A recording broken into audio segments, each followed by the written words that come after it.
Belur is situated on the western bank of the holy river Ganga, diagonally opposite Dakshineshwar. It was Vivekananda's dream to have a permanent abode for the monastery and to set up a unique temple dedicated to Sri Ramakrishna, from where his ideology and wisdom would continue to inspire humanity. To fulfill this dream, he acquired a plot of land at Belur. The main site was purchased on 4th of March 1898. On 27th February 1898, there was a celebration in Belur. A procession of monks and lay devotees walked to the newly acquired site. Vivekananda himself carried the urn containing the sacred relics of Sri Ramakrishna on his own shoulders. The urn was ceremonially worshipped, and Vivekananda prayed to his master to sanctify the place with his hallowed presence for the good of many and the happiness of the world.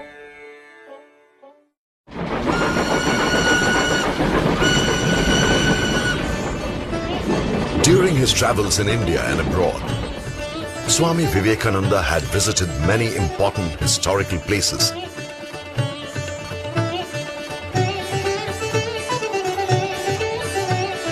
And had keenly observed various architectural symbols, icons, and motifs.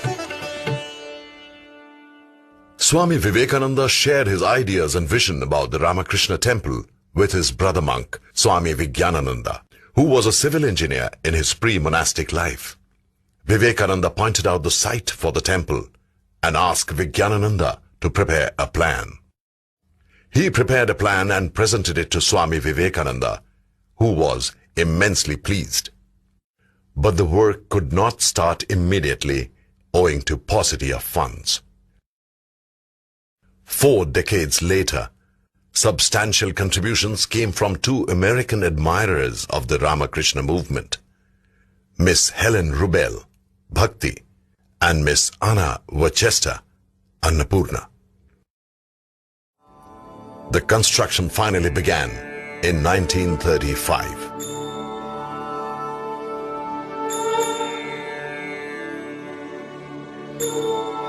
14th of January 1938. Finally, the day dawned when the temple was open to all, amidst grand celebrations in which people from India and abroad took part.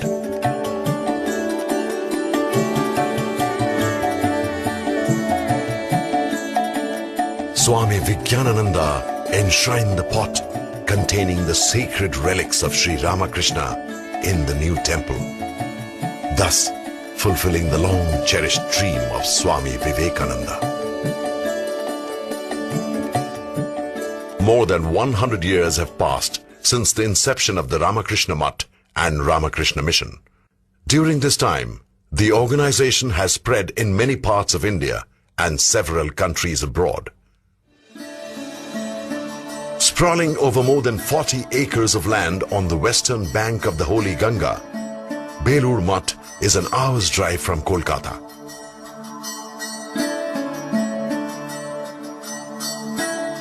This is a place of pilgrimage for people from all over the world, professing different religious faiths.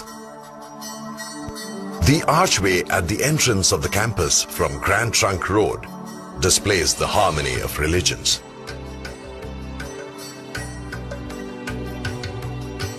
The asphalted road leading to the shrine is lined with trees on both sides.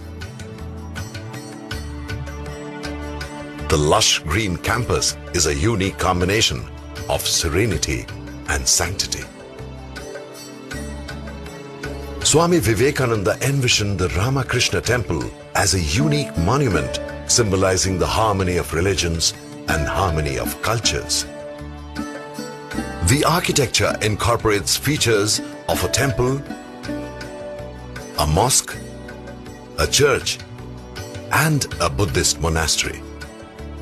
The temple itself is built in light buff sandstone, which is found in the temples of Khajuraho and the palaces of Rajasthan. The facade or the front portion reminds one of the Gopurams, the majestic towers of South Indian temples. Above the main entrance is an exquisite carving of the emblem of the Ramakrishna order, designed by Swami Vivekananda himself. The wavy waters in the emblem are symbolic of karma or selfless work, the lotus of bhakti or devotion, and the rising sun of jnana or knowledge. The encircling serpent represents yoga, while the swan stands for Paramatman or Supreme Self. The ideal of the emblem is that by the union of selfless work, devotion, knowledge and yoga, the vision of the Supreme Self is obtained.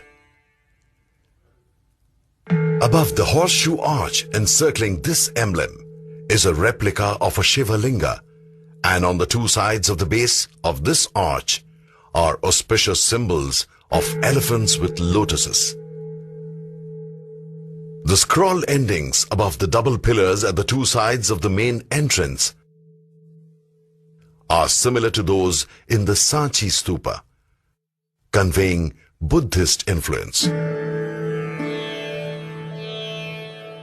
The three umbrella-like domes on the top are built in Rajput and Mughal styles.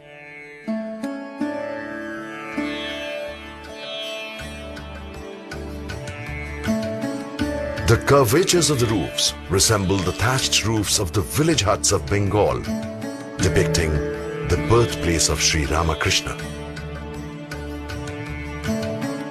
The windows, the balconies and the domes above the entrance gate are of old Mughal and Rajput fort style.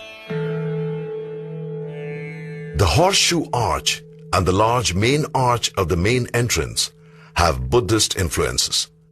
These are derived from the entrance of Ajanta's Buddhist caves and have a Gothic curve.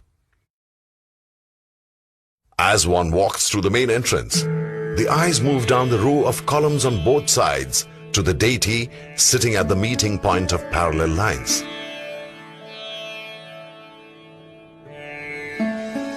The spacious prayer hall is distributed in three parts, like the Christian church. The arched ceiling and pillars are all reminiscent of the Buddhist caves in Chaitya Hall of Nasik Pandulena.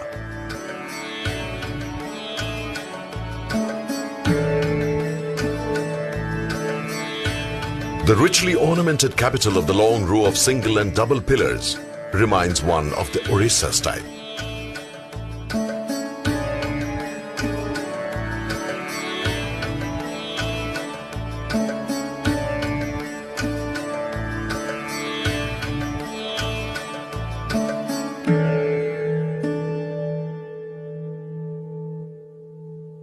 The beam above is supported by decorative brackets, like in South Indian temples. The projected balcony, supported from the beams by brackets, is similar to those at the palace at Fatehpur Sikri. The sanctum attached to the prayer hall reminds us of churches, especially the plan of St. Peter's Church in Rome. The connected sanctum and prayer hall is uncommon in traditional Indian temple architecture. Inside the sanctum is the marble statue of Sri Ramakrishna, sitting in meditation on a full-bloomed lotus, sculptured by the eminent Gopeshwar Pal.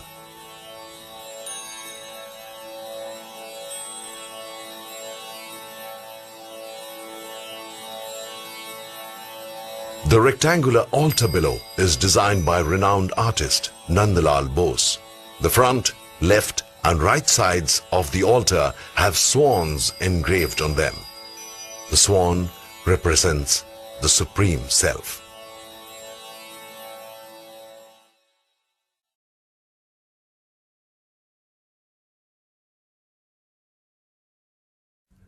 The circumambulation path outside the sanctum is highlighted by the statues of the 9 planetary deities, resembling ancient temple motifs.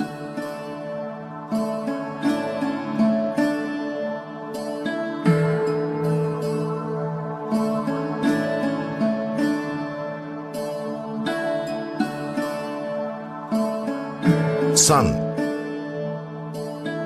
Jupiter and Mars on the northern side, Moon, Venus and Mercury on the eastern side, Saturn, Rahu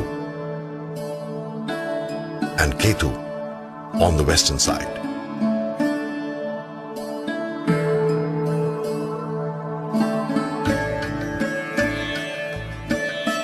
The roof of the temple is surmounted by a beautiful pyramidal composition of domes and pavilions. The curves of pavilions are similar to the Bengal temple roofs. The central dome is similar to the dome at St. Maria del Fiore in Florence.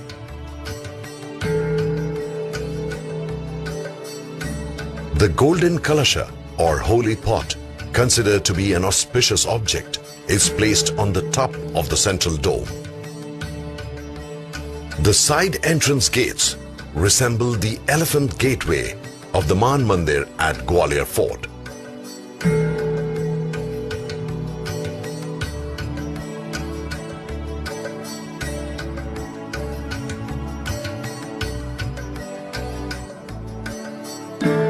Atop the side entrance gates are the images of Ganesha and Hanuman, the Hindu protector deities.